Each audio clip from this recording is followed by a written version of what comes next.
रहमानिर्रहीम। आज मोहतरम रियाज आतिश साहब औकाफ एडमिनिस्ट्रेटर पुंछ यहाँ तशरीफ़ फरमा हुए।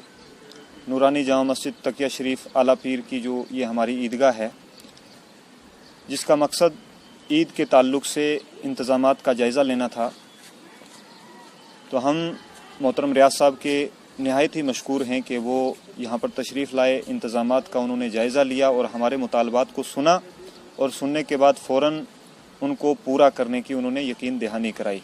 अल्हम्दुलिल्लाह ईद के दिन उनकी तरफ से मुकम्मल नूरानी ईदगाह के ऊपर शामियाने का सिस्टम रहेगा। चूँकि धूप काफ़ी तेज़ होती है, इसलिए उनकी तरफ से ये पूरा बिछोने का भी और शामियाने का भी इंशाल्लाह सिस्टम होगा और साउंड सिस्टम की भी उन्होंने ज़िम्मेदारी ली है। इसके अलावा चूँकि आप जानते हैं कि ये तहसील लेवल पर ये सबसे बड़ी ईदगाह है हमारी। बिस्मिल्लाहिर्रहमानिर्रहीम।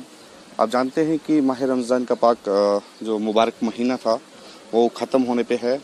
एक दिन के बाद ईद उल फितर है।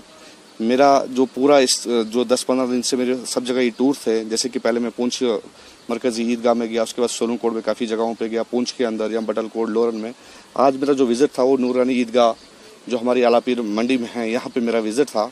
यहाँ के कुछ मुतालबात थे यहाँ के कमेटी की तरफ से, वो इंशाल्लाह मैंने पूरी यकीन दहानी इनको दिलाई कि जो यहाँ पे जो शामियाना सिस्टम होगा या माइक का सिस्टम होगा या जो बिछाई का सिस्टम होगा वो औकाफ़ इस्लामिया की तरफ से होगा, क्योंकि औकाफ़ इस्लामिया का एक अहम रोल रहता है ये।